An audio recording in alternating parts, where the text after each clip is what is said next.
Hello everyone. If you've stumbled upon this video, then I'm pretty sure you would be amazed by the OpenAI's GPT-3 architecture. Some might even have a query that what exactly is GPT-3? Well, GPT-3 is the most powerful language model ever. It has close to 175 billion parameters. Just imagine how big 1 billion as a number is and multiply that to 175.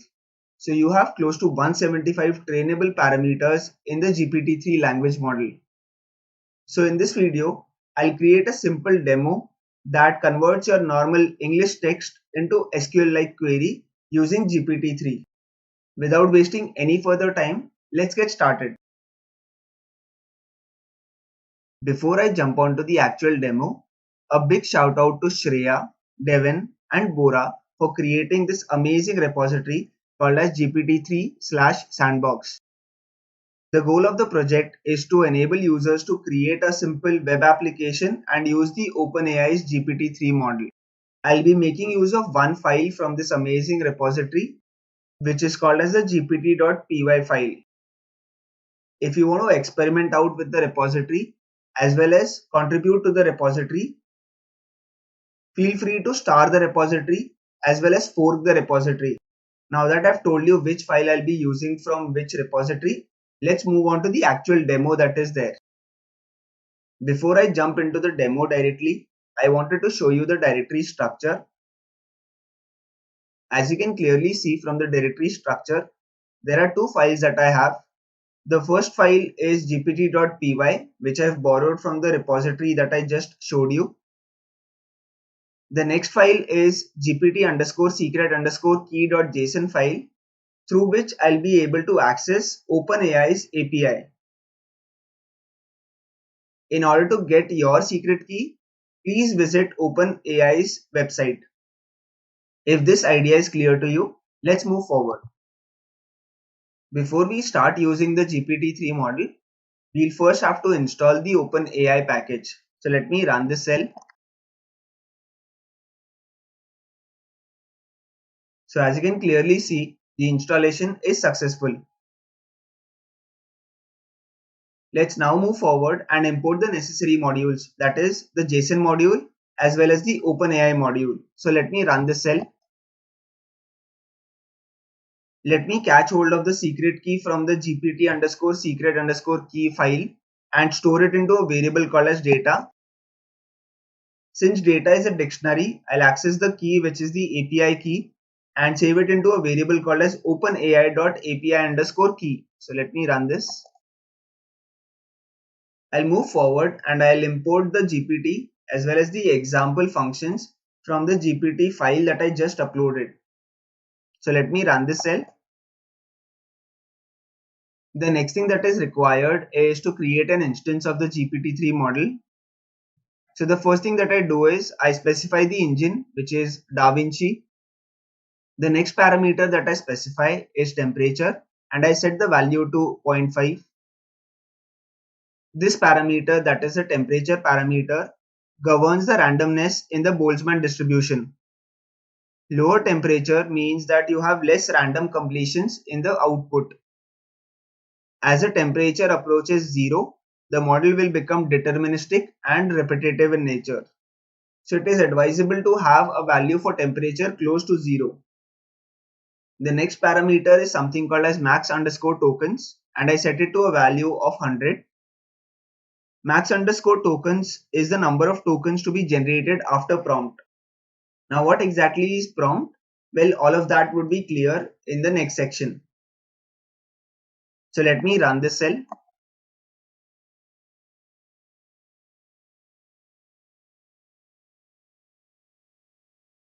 The task that I've chosen is to convert your normal sentences into SQL statements. So the way you do that is by calling the function add_example from the GPT instance that you've just created and passing the examples in the form of input and output. So the first piece is where I specify the sentence. The second piece is where I enter the SQL syntax. So let me run this cell. And let me run the other examples that are there as well. As you can clearly see from the examples above, the first part of the example is your actual sentence and the second part of your example is the SQL syntax. So let me run this. So if I just have a sentence called as display the highest salary from the worker table is what I speak in natural language, then correspondingly my SQL syntax is select max of salary from worker. So this is what I've created. I've taken very few examples of sentence to SQL and I've added that example into the GPT instance that I just created. So let me run this as well. Let me add one more example. Let me add the final example now. So all the examples with respect to a proper question answer system have been added. Let's move forward and look at the predictions now. Prompt is basically the input that you want to pass in for making a prediction. So now if I type the sentence display the lowest salary from the worker table and I equate it to the prompt variable. So let me do that first.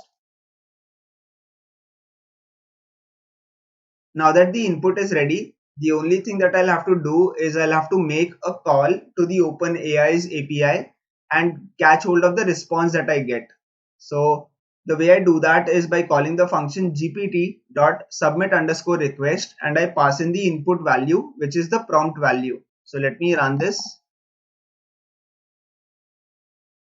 And let me now show you the output. So before I show you the actual output, let me show you the structure that exists. So this is the response that you get. And if you look at the text section, you have something called as the output, which returns the SQL query from the input that you provided. So let me go back to the way you can access the output directly. So if you carefully look at the input that I passed in, display the lowest salary from worker table, then the output is select min salary from worker. I didn't specify anything with respect to max or min. All of this is given out as a response from the GPT-3 model.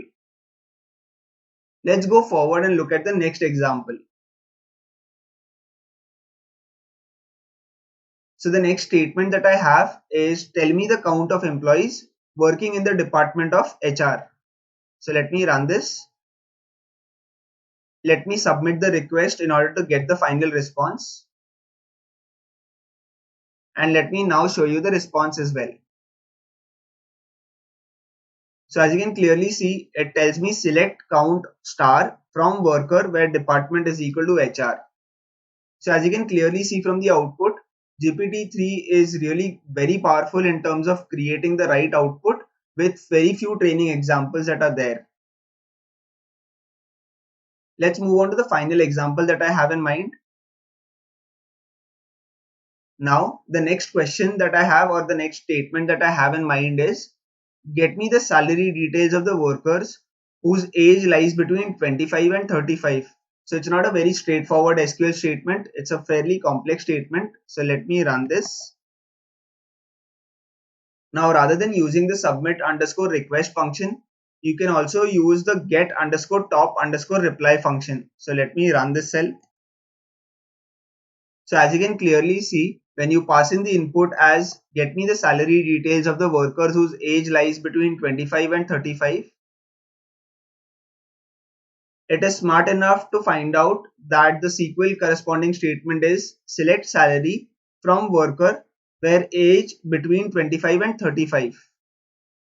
Feel free to experiment with GPT-3 model more so that you can come up with more fancy NLP based solutions. This was a small demo that I had in mind in order to show you the power of GPT-3 model. I hope you like the video. If you do like the content that I post on my channel, it would be really helpful if you can press the subscribe button and also press the bell icon to be notified for future amazing videos on data science and machine learning. Thank you so much for watching the video.